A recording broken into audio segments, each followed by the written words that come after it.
Hello, everyone.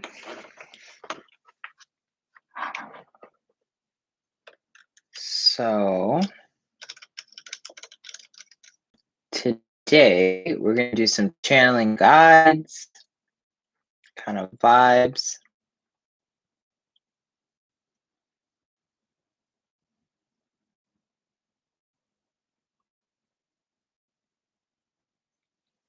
So, I'm just pulling up the questionnaires that were here on Patreon.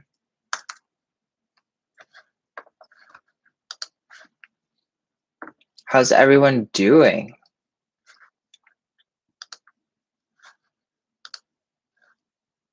All right. My computer is a little bit slow. Perfect.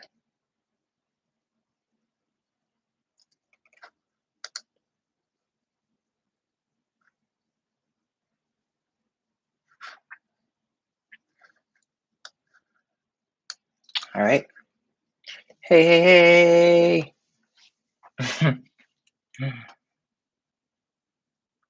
I'm doing really good, thank you.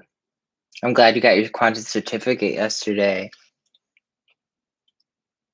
Been working on my shadow key lately. Yeah. Nice. All right. So I had intended channeling spirit protection. So channeling guides to know more about spiritual protection. Time, especially because we're going to be walking through the eclipse season. There's a ton of like different debates on the eclipse energies. Some people are going to tell you don't manifest during the eclipse energies. Other people are going to tell you totally do it, take advantage of it.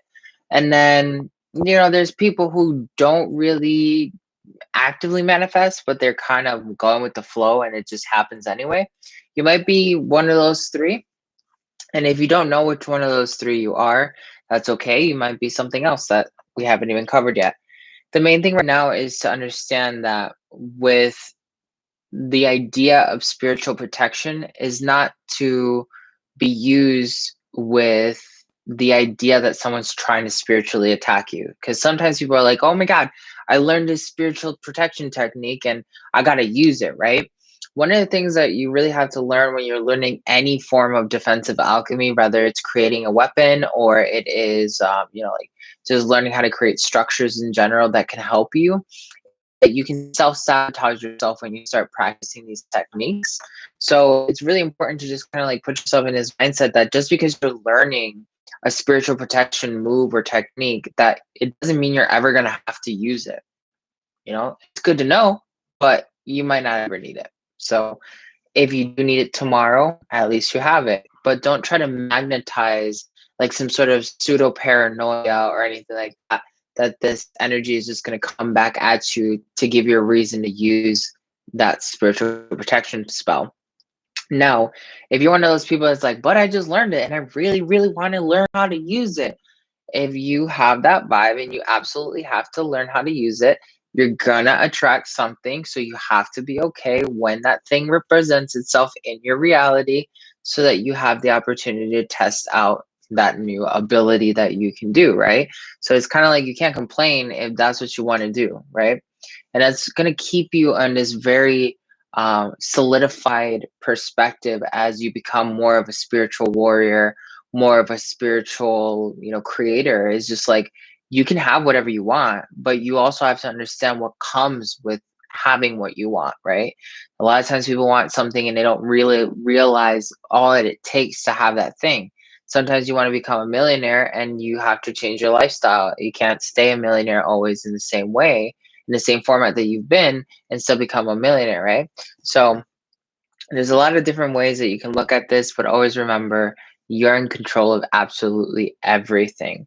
The spiritual techniques that we're going to be going over today are basically just to kind of give you a new perspective on how to use spiritual techniques. I'm going to be channeling guides, letting them just random come in. I'm not going to be focusing on thoughts specifically or, Lakshmi or anything like that. Whoever comes in wants to share their 2 cents. Our the ones that are going to be speaking to you right now. This is an ageless recording, so it doesn't matter if you're watching it today, tomorrow, or 5 years from now. It is all very much so applicable to you if you're aligned with it right now. Take what serves you, leave what doesn't.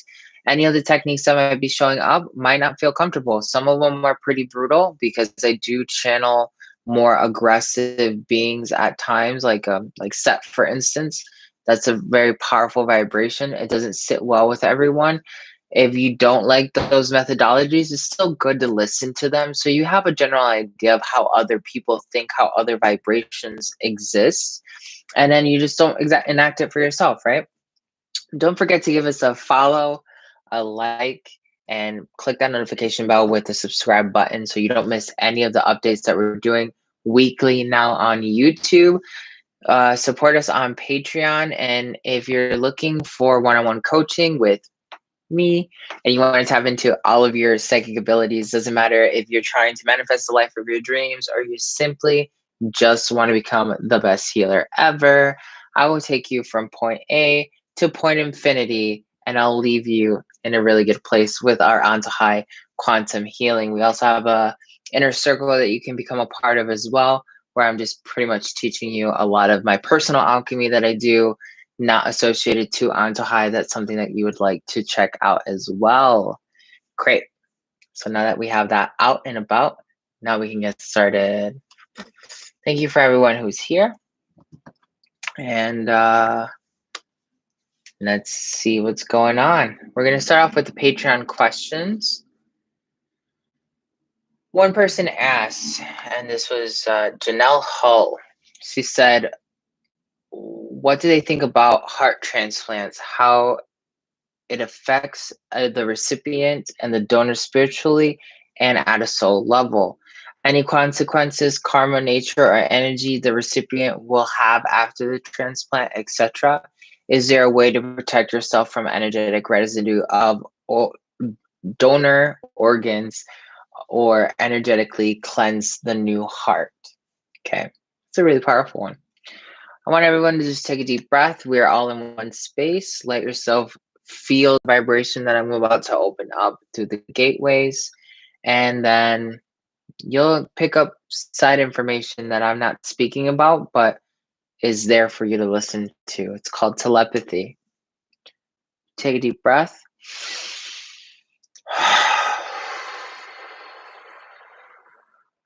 We're going to do 2 more. Take another.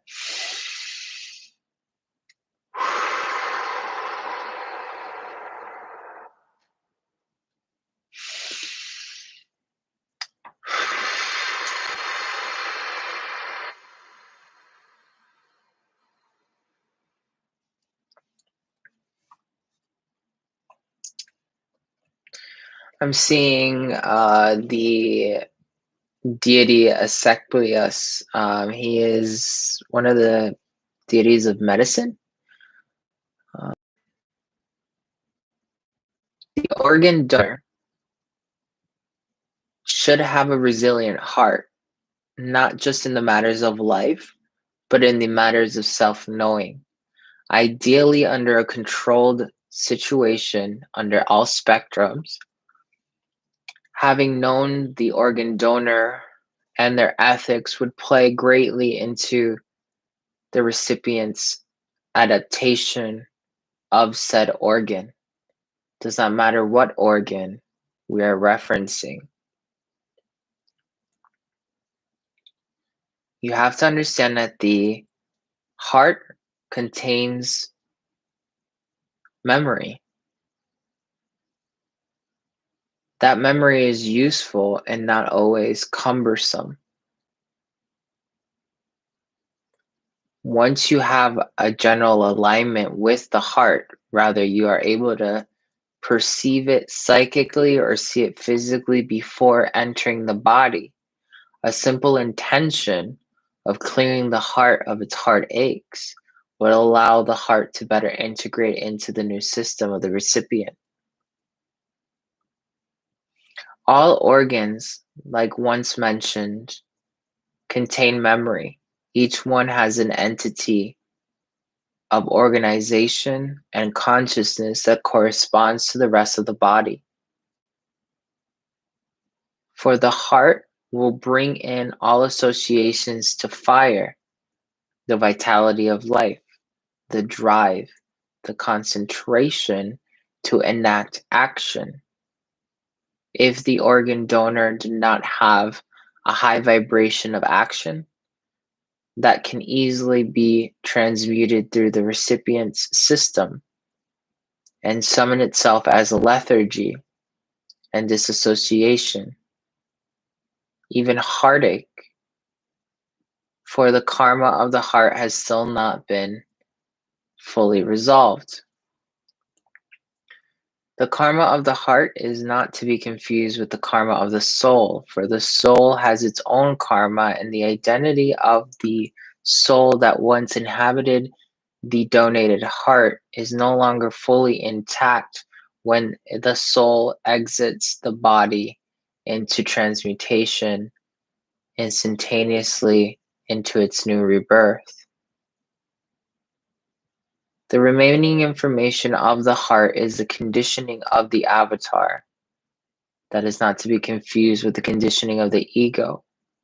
For the ego goes to trials and tribulations that condition the material matter in which it is encompassed by. Similar to a tree that gets affected by the weather, a tree that is associated to hot climate being transitioned to an area where the seasons change regularly into their extremes. The plant must become resilient to the new changes or succumb to the death of the environment. The heart and all organs can only retain the information that the ego once left, the imprint of the actions of the ego. So do not have fear if an organ gets transplanted, for you do not absorb the ego of another, but simply the conditioning of the organ that the ego left behind. When that comes into resonance with your own consciousness, it is very important not to lose your memories, for the organs themselves have memories. And when they come to the body of the recipient, they will challenge the recipient with its consciousness. And some hearts, some spirits have been conditioned to have the willpower of the gods, and the gods will then no longer let themselves be defeated. Some organs will have the characteristics to overcome the consciousness of the recipient, and the recipient must be fully aligned and attuned to the understanding of this possibility. Once this is understood, the chances of disharmony will lessen. For the heart, when it's no longer associated to a soul, does naturally have the disposition towards death. It chooses to no longer be aware, for it is no longer in alignment with its previous designed consciousness. That is to say, the ego. The ego and the heart will determine the flow of life should the recipient learn how to integrate a new sense of self, for it is no longer a singular being that created itself, and it is now relying on the other energies of other beings to sustain itself. It's about harmony as an ecosystem, for you are no longer just one being. That is all for now. We will not touch more on this subject matter as it can become complicated when contemplating the possibilities of infinity. This is all for now. You may ask your next question. Okay. So yeah. That was pretty deep. I caught half of it. I was there. Not really. So basically, like the diagrams that they showed me was like the heart or any other organ is now like almost like you're introducing like a like not necessarily a parasite, but like another organic being into your body, and the your body and like said like new introduction, they have their own levels of existence and they may not harmonize or see eye to eye when they become one. And that can cause like the biggest disassociative factor when a new organ is associated to the body, especially if like the heart's consciousness is like, I want to go back home, or like I don't want to exist anymore because the original soul that I was channeling is no longer here. So in a way you can even like think about giving that heart or that organ the ability to, just be at peace, to be heard, to be acknowledged. Ooh, and that's a form of spiritual protection. That's another thing that you need to think about, like in general. I grew up very strict on the fact that like you should never like do blood transfusions. Mostly because blood is like the life force that runs through the body and it runs through the heart. So I mean, like not everybody's blood um has the same level of determination as your spirit. Is something that I used to grow up really kind of like hearing all the time, is like your life force runs through your blood, and unless you completely like given your life away because you've transitioned, your life force should always remain intact with yourself. So like and in shamanistic culture as well, like blood transfusions, like blood donation and stuff like that isn't really something that people do. um so that's another way of like thinking about it. That doesn't really resonate with everybody depending on who you are, but at least the mechanics of how the heart chakra and how the heart organ run into each other is very much so in alignment. Cool. So give me another second. Let's do one other shift here.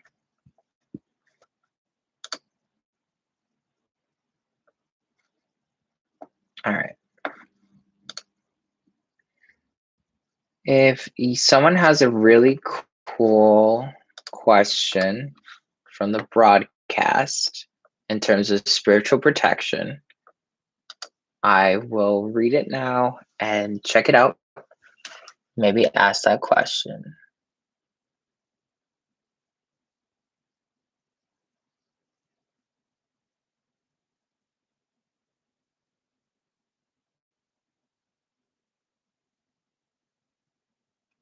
Oh wow. I have an organ transplant, I guess, I'm supposed to be here. That's actually pretty cool.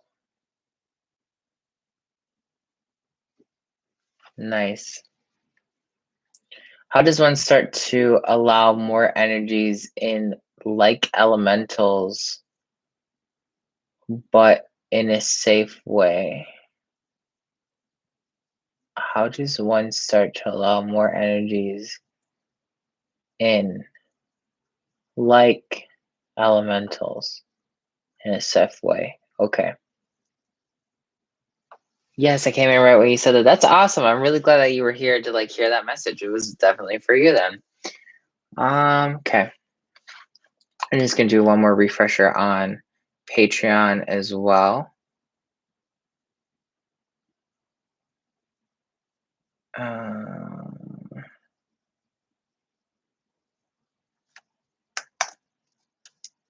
Let's see.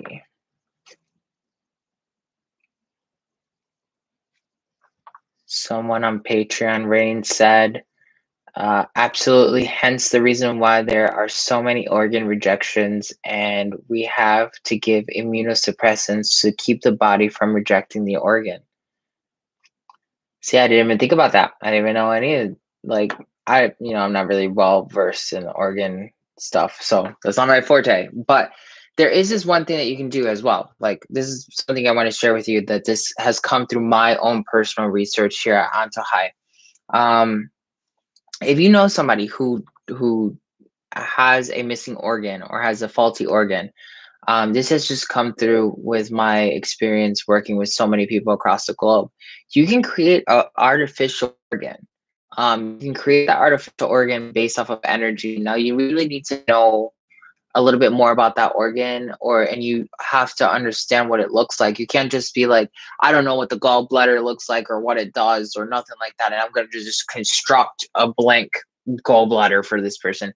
That's not going to really be how you do it. You have to do a little bit of research. Like if you know that you're going to have a client that comes in and is like, okay, well, I don't have one of my kidneys, or um I don't have my gallbladder, or I'm I'm missing one of my breasts, you know what I mean? And that makes me feel really self-conscious. If you have a client that comes in like that, do a little bit of research before they get in.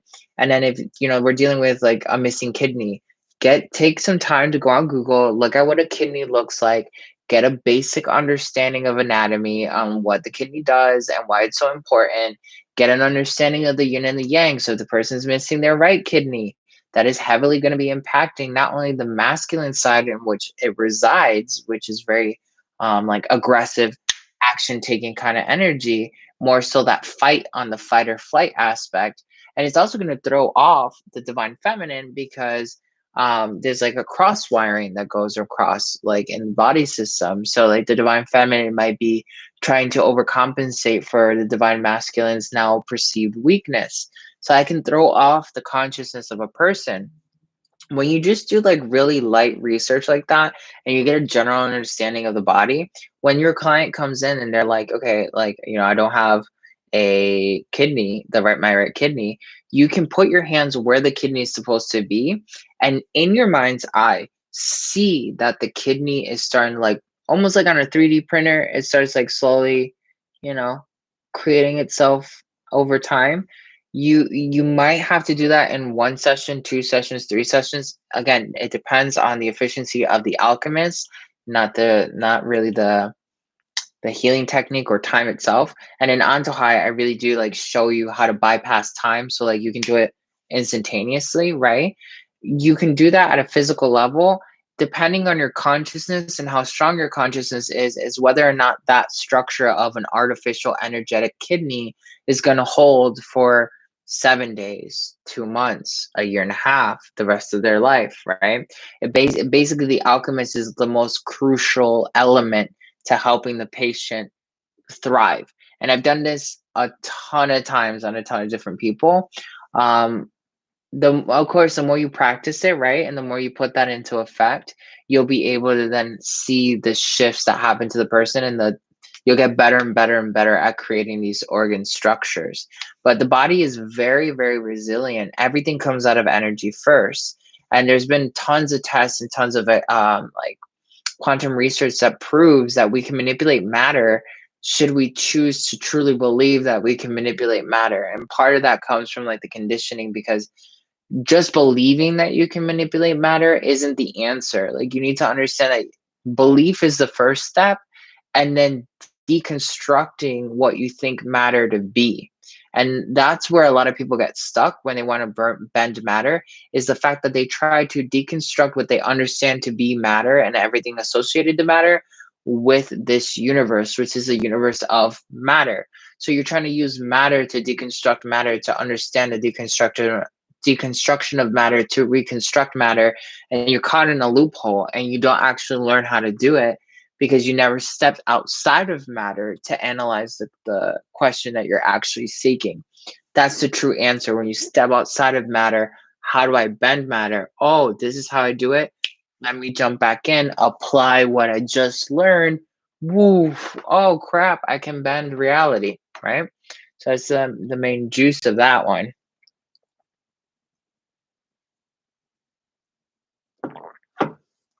Let's see what else we got in here.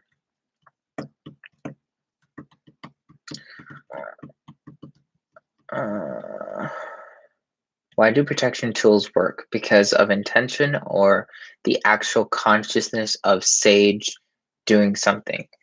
That one's a mixed bag. If you're gonna be using like Palo Santo or sage, there's a double-edged sword to that, right? Like you first of all have to understand that when you give the sage consciousness, because it is coming from Mother Earth is already connected to like everything that's happening on our body, even if we perceive it that way. So there's an advantage, and this is like advanced shamanism, all right, bitch. So like, first of all, I have a garden outside of sage, a huge garden of sage. One of the things that I do is whenever I can, I try to pull off sage leaves and create like my own like little sage bundles, right? There's one aspect of it when you grow it yourself, because it knows you and it knows that it's doing this for you. Therefore, it's doing it for itself. It's doing it for family. That's the first thing that really comes into play right there. It has a vested interest in protecting you personally because you protect it. Without you, it might not be growing. So, kind of like, hey, there's two levels of consciousness working there. Then there's the consciousness of Mother Earth, which Mother Earth is consciously aware of everything that's happening on top of it. Therefore, it can preemptively see the actions and the behaviors of other people before those people actually do it. So, trusting Mother Earth, she knows Jimmy down the street just hates you. He's been hating you for 4 months already because you just wear bomb clothes, right? And he's not really fully aware that he might be feeling that way, but Mother Earth knows. All right. And Mother Earth told that sage, and you feel like it's a Tuesday, you got to pull that sage and just, I don't know, get it ready for next month, because Mother Earth knows that next month, Billy is going to come through and he's going to try to like scratch your car or make you feel uncomfortable or something. So before he's able to do that, the sage is not prepared. You all of a sudden feel like, oh, today's the day to burn the fucking sage. Okay. Well, I don't know. I feel like I'm going to go outside and I'm going to go ahead and sage my car all of a sudden. And then Billy comes through. Maybe he still has the same intention that he wants to scratch your car, but something happens and he just doesn't manage to get there. Or maybe his whole entire demeanor towards you changes because he doesn't want to do it anymore. So he gets diffused. Those are two levels of consciousness right there that are so powerful when you use like herbs as like protective stuff, like Palo Santo. Then there's the consciousness of the sacred metaphysical alchemy that comes from the plant. So the plant itself has the ability to like, it just knows stuff. It's wise, right? So like it has its wisdom properties of it being around for hundreds of years in different cultures using it, and then it also has the medicinal properties. So then you can look up how specific plants are even aligned with the cosmos. For instance, rose is associated to Venus. Therefore, when you use rose, you're automatically utilizing the frequencies of the planet Venus, which is tied to electricity, love, and romance, into whatever spell you're using. And that's why rose itself has like this really protective quality. Now, think about the other natures of specific plants. Rose has thorns, okay? And that's one of the things that rose does to protect itself. So you could, knowing these different properties of a specific plant, you could say, okay, I'm going to create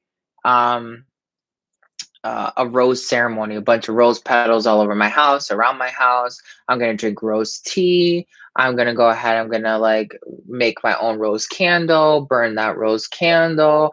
And I'm going to do it on the day where like Venus is most prominent in the sky.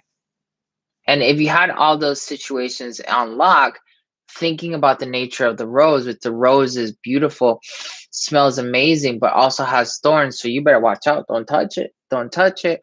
You can't touch me if you're not coming in with the vibration of love, the vibration of Venus. Otherwise, you're going to get stung. You're going to get poked. It's going to hurt because roses are sharp.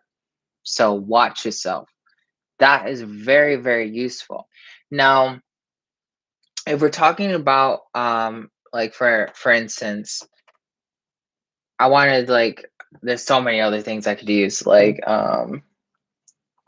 spiritual devices like a mala, right?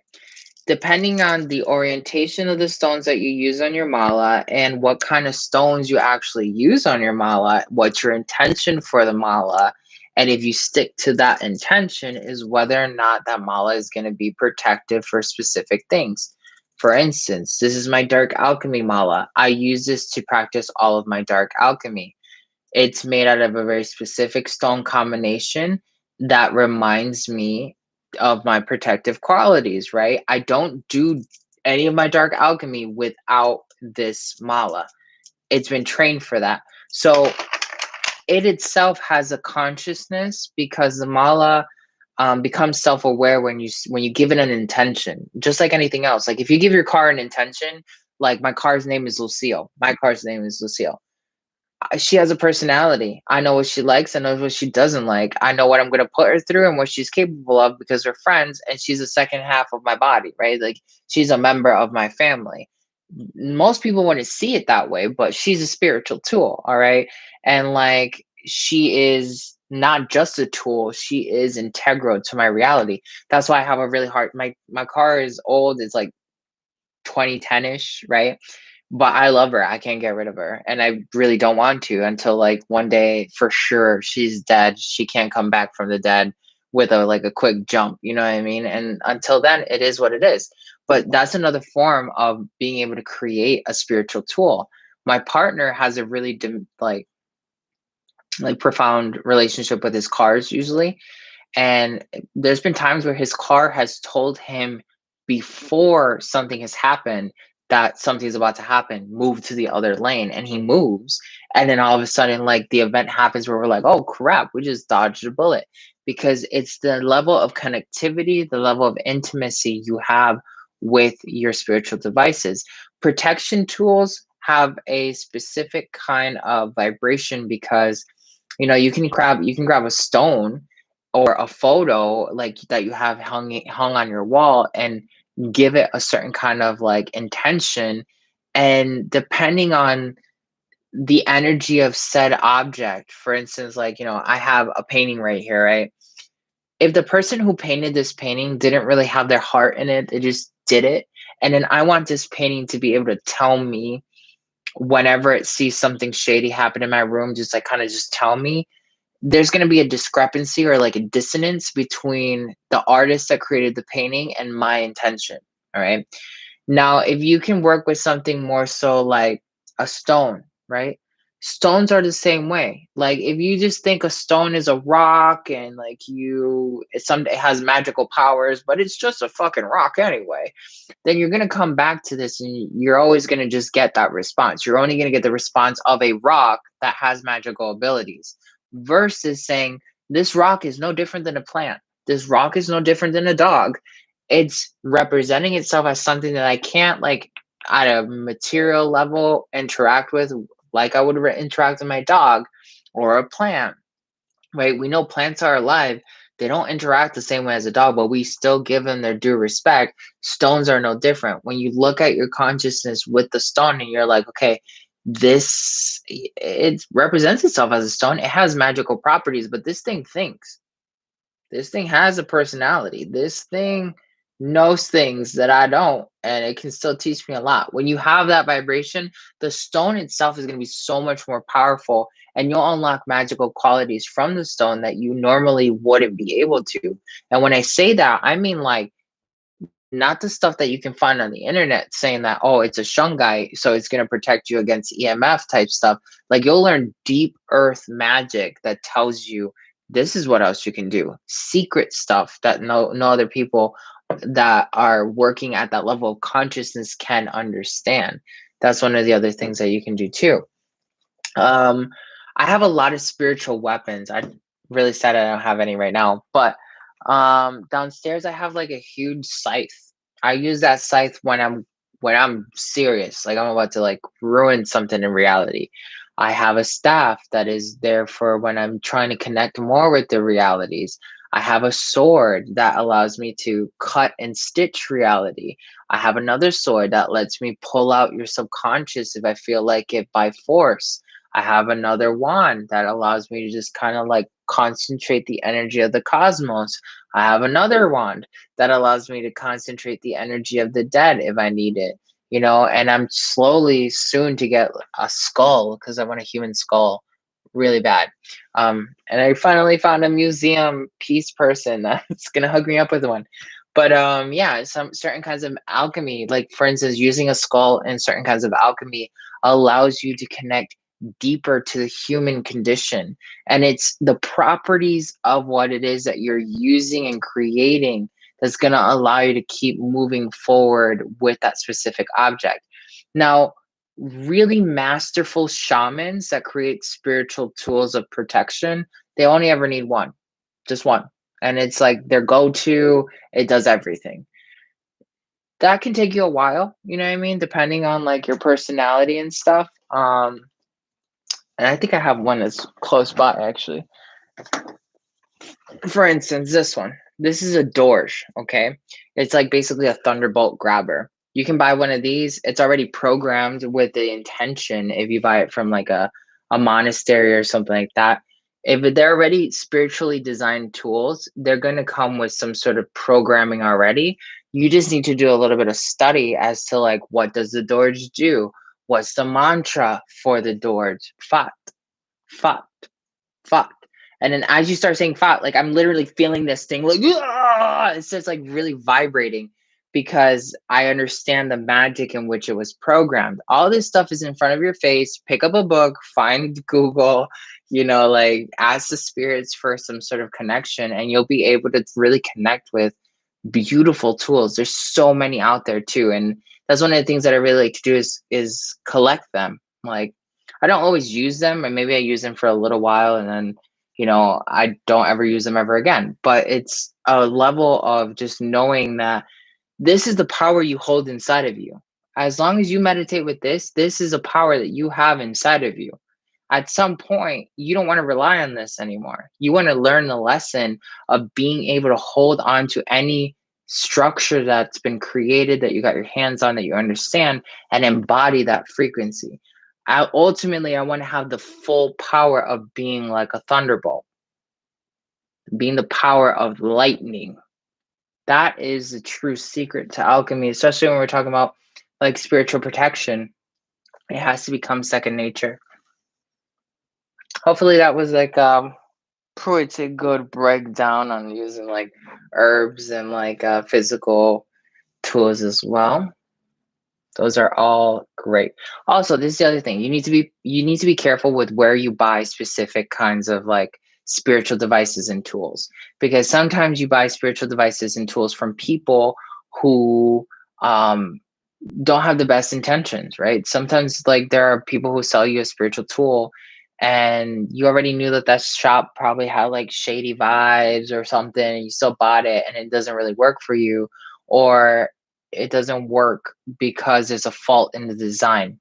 Spiritual craftsmanship is very similar to like the god that creates weapons. You know what I mean? Like you have to have that same level of understanding and precision. There's not a lot of books that actually talk about how to create spiritual weapons, which is kind of weird. A lot of it I know through personal experience, and like that's really how it comes down to. But meditating with a lot of the Hindu gods, they'll teach you how to create spiritual weapons as well. Yeah, no problem. Nice.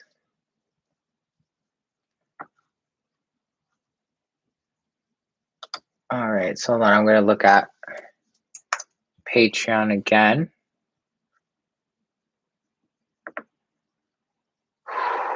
I always have to like set up Patreon.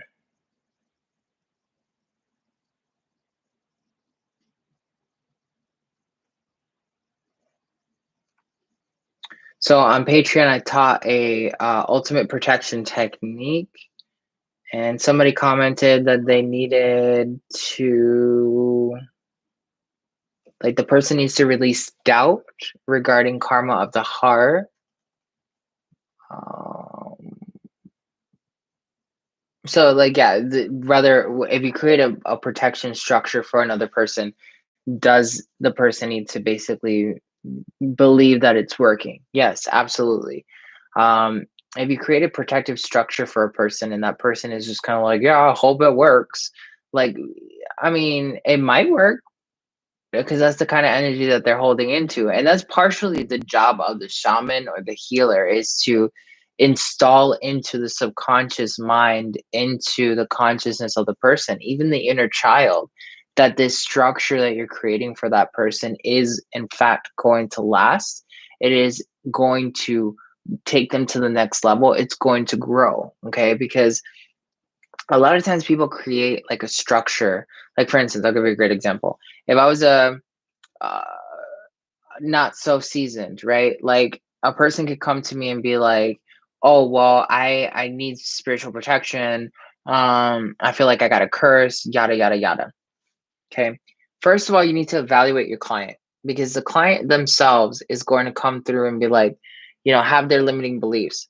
I specifically have one client that every like major retrograde, instead of taking in responsibility, they give that responsibility to the cosmos, and blames everything on like the planets not being in alignment and stuff like that. Which, when you're working with a person like that, you have to be like, okay, well, you need to get that idea that like the cosmos is affecting you. It's not the cosmos are causing some sort of shift, but it's not the problem to the client, right? So you somehow have to get that out of their idea, rather through counseling, or just knowing that that's one of the targets you need to hit when you're working with their subconscious. Now, the other thing that comes through when you're working with a client is the fact that like the client, might not want to let go of a specific thing, but they want to be protected, just so they have a buffer, right? So sometimes people don't want to change, but they want the effects of something to lessen. And when you can't see personally inside of a person, that they're just looking to be entertained or like propagated, basically, you're going to waste a lot of energy. You'll have multiple sessions with that person. And then at that point, again, it comes back to the healer, because if you really didn't want to deal with that person continuously coming back, coming back, coming back for the same issue, why haven't you fixed it already? Because ultimately, yeah, the client themselves is responsible for wanting to let go of the energy, but you are also responsible for letting go of being in alignment with people who don't want to let go of energy. So if you really were doing your job, you would notice that the person rather had an authentic shift with an undeniable experience that tells them they have to shift, or else they're gonna basically end up having the same pattern. When they have their loophole, they don't actually let go of the power, but the next time they want to go ahead and schedule with you, they just never can find time, or you're never available when they're free, or they lost your phone number, or they happen to move, or something. You're going to notice that when you actually do your job in terms of being a healer, or like a subconscious reprogrammer, or a manifestor, whatever you are, when you actually do your job, reality has to shift. I have never built my business off of return clientele. I know it sounds crazy, people don't fucking believe me, but I 100% have never done that in my life. My whole mantra for my business success has been the fact that I do not rely on repeat clients. If repeat clients come to me, is because they want to, not because they have to. And if they're coming back to me after at least like the first session is done, period. Like, that's my goal. If they come for a second session, there's something else that I missed. Maybe this is a growth opportunity, or it's the person going through some bullshit, right? So then you go ahead, and if by the second session they're already coming with the third session with the same issue, I'm not the healer for you. I'm not the healer for you, because maybe I'm not understanding it, or you're just not serious enough. Either way, no. And most of the time, if a person does have the repetitive pattern, it takes a second session. Like, really, when the person comes back a second time, you should be able to see in the second time that the person has a pattern. They don't really want to let this go. And then on that second session, you should have enough information to say, oh no, this person has a profile that is victimization. I don't want to deal with this shit anymore. We're going to fix it right now, or you're never coming back to me. Most healers will never do that, because they're afraid of the return business. They're afraid of whether or not they're going to actually shift the person, and their business is going to have to shift as well. That's not actually like living from the highest space of power anyway. So why are you healing? Why are you putting yourself out there? Why are you trying to spiritually protect anybody? You're just in it for yourself, right? And this is like really interesting. I see a lot of healers like thrive, and a lot of them fail, especially when I do like business coaching and stuff like that with them. And it always comes down to that. It always comes down to whether or not someone is like about the craft. Like, I know I can put a spiritual protection barrier around this person. I know that I can make this person go through a shift. I know what I want to deal with in my life, and it's not these kinds of clients who don't want to help themselves. When you have that kind of constant perpetual motion and you're in that vortex, you're going to see your reality shift in very protective ways, because spiritual protection itself is knowing what you want. A lot of times people are like, oh my God, spiritual protection, got sage in my house. Oh my God, got to wear white clothes. Oh my God, can't meditate at this certain hour. Like, yeah, okay, that all may play into your perception of your ego and how you construct the universe based off of your ego.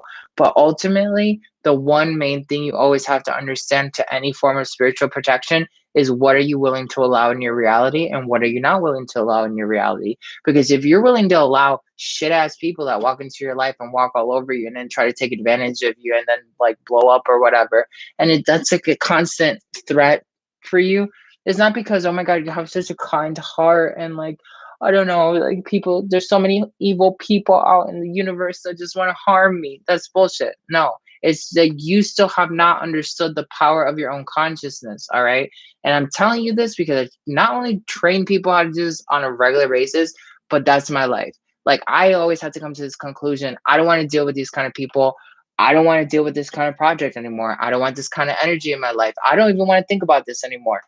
And then say, okay, that's the choice. That's what it is. Let's do it. Make it happen. If it means I have to stop talking to somebody, if it means that I have to like say I'm busy for the next month and a half because I can't do anything else, it's taking the action of being conscious. And then that's naturally spiritually protecting your energy. Spiritual protection is not because somebody's trying to get at you, it's because you don't know how to put your own fucking boundaries in play.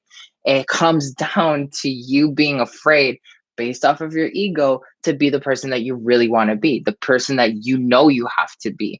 And that comes to like your soul purpose, right? Here's another thing I'm channeling now. I'm deep in it. Another thing that comes down to like spiritual protection is like your soul purpose. There's a trap in like the soul purpose journey that a lot of people don't understand. And I was literally talking about it this morning to my friends. You are normally going to pursue a mission or a purpose. If you're choosing a mission, you're walking in a negative vibration. My soul mission is to do this. All the star seeds are going to be like, my soul mission. Stress. Like, you have to get it done or you're screwed. Period. That's what you're doing. Okay. Or you're going to be soul purpose, where it's like, it's what brings me life and what makes me happy. But those people tend to get caught up in this, like, when is it going to show up? When is it going to come out of nowhere? Both aspects are usually working within time and space, thinking that something outside of themselves is going to fulfill them in the now moment, to feel more empowered, to feel more spiritually protected, to be what they want to be. And that's a lie. Because when you end up completing your dharma, which is fulfilling your soul purpose, that's what dharma means, you will notice that you hit blank zero. You thought that completing your soul purpose was going to get you to the end route. And then, oh my God, everything became beautiful and everything's amazing. And I don't have to do anything ever again. Psych. Because now that you don't have your soul purpose, who are you without that soul purpose? That's the true question. That's who you really are on the other side. And that's where you start falling into like this weird vibration of like, how do you restructure your energy? How do you protect this new version of yourself if you can't build off of the old version of you that's been pursuing this soul mission of their soul purpose, right? And that's kind of like really where it comes down to, like, your soul purpose and your soul mission aren't anywhere but now. What do you want to make of it? Some of you, yeah, do have contracts that you said, I was going to come here to raise consciousness or do whatever. But you know what's really amazing is when you raise consciousness your way, not because you think, oh my God, I have a contract with the Ascended Masters, blah, blah, blah, blah. No, how do you want your mission, your journey, your purpose to actually enact itself? It happens now. It doesn't happen like tomorrow. That's spiritual protection. Spiritual protection is knowing that everything's happening right now. And I know that sounds crazy, but if you're one of those people who's constantly pursuing soul purpose, soul purpose, soul purpose, you're going to align yourself with people who are doing the same thing. And then you're going to align yourself with people who are resonating some sort of deficiency, some sort of emptiness, some sort of trauma, because they are not who they are without discovering their soul purpose first. You are what are embodying in that current moment, and you're going to attract what's embodying in that current moment. I don't know what my soul purpose is. I got to figure out what my soul purpose is. When is my soul purpose going to come to me? Oh my God, please, please come to me one day, please.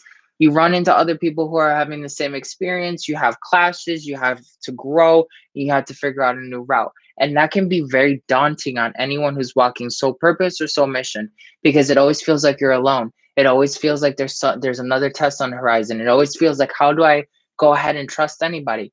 Really, at the end of the day, it comes back to you. What is it you want to create? Are you really understanding and wise of the notion that time and space does not exist, and that your soul purpose isn't anywhere, that your soul mission isn't as really heavy as you want it to be, and that when you complete either one, your life's not going to get easier? That's soul protection. That right there is soul protection, because you're not building your soul off of the constructs of time, thinking about the future or holding on to the past so that you can finally liberate yourself. Liberation is the illusion.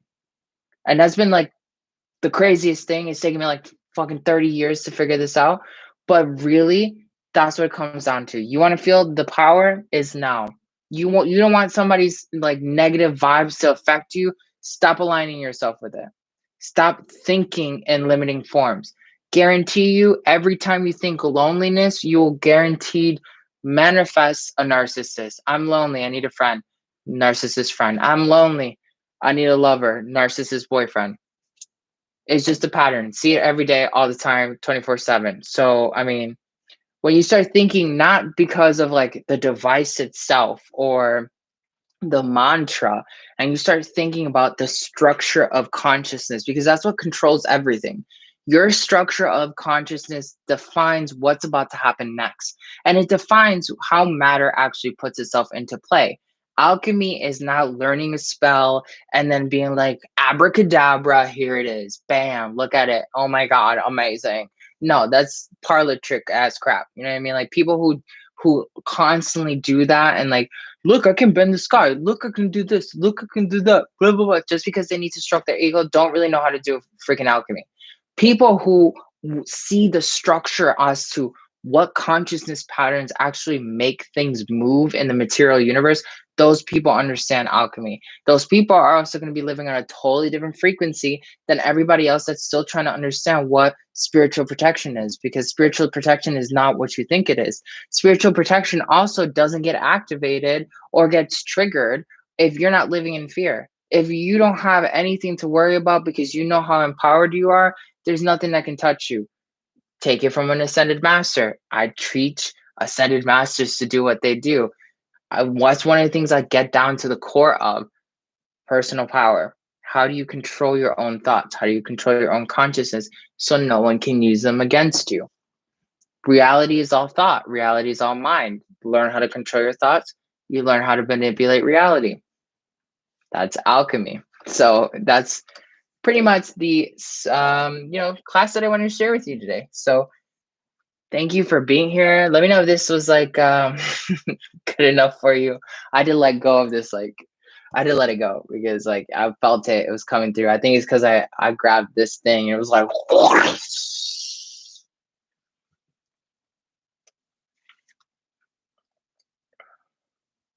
I believe in the healing craft so much that I have a lack mentality when it comes to money. I don't want to repeat clients. I don't want to repeat clients as well, but just working on experience at the moment, my sessions are free.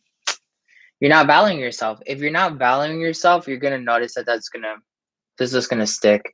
And listen, I'm gonna tell you, like it's hard. I remember the days I used to do it for free.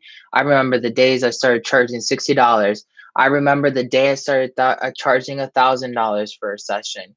It comes down to the value of your work.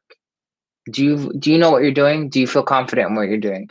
Do you feel that what you're doing is worth your sustainability? Because if you're sustainable, then you can then create more of an effect in reality. And a lot of times people are like, oh my God, like you're charging X amount for a healing. Yeah, like because you know your worth, and the universe is going to literally align you with all the people that want to pay you that much money because you now know your worth. Those people can't show up and pay you what you need to survive and better your craft if you're not asking for it, if you're not telling the universe, this is what I want. And that's one of the major things that like a lot of people struggle with. That is not you spiritually protecting yourself, because you're eventually going to hit burnout and you're eventually going to lose passion for what you're doing. And then you're going to start absorbing other people's bullshit. And then that's going to drag on and make you feel like you got to go into hermit mode. That's not necessary. You start really truly telling you reality that you are spiritually protected when you know your worth. Legit. And you have to just completely own that. Sweater. That was very informative. Thank you for sharing, Axel. No problem. Can't wait to start your alchemy course. Yeah. You'll love it. He was able to see the trauma hit my soul. He was the only one to see it and had a second session for something else. Didn't need healing again. I kept on attracting I keep on attracting me working with healers as an executive assistant. And once I get to know them, I am like, am I in the right place right now? But they don't want to go deep with clients. I'm sorry, I don't really understand that one. I don't understand. I'm sorry. I'm not trying to be that guy. Executive assistant. I keep attracting working with as an executive assistant, and I'm in the right place. So you question whether or not you're working with the right people? I don't know. Sorry. Thank you. Perfect. All right. Well, thank you for being here. Don't forget to subscribe, comment, share, press the little notification bell, share it with your friends. The replay is going to be on Patreon. Links are going to be in the description below. Don't forget to support us there. That gives us the opportunity to create more awesome content. We're starting to build our school up pretty high now. So yeah, every little bit helps and creates more free content in general. So love you. I hope you have a good rest of your day. And if you're joining us for the Dark Alchemy class, no, the Eclipse Alchemy class on Patreon, that's next on Zoom. See you there.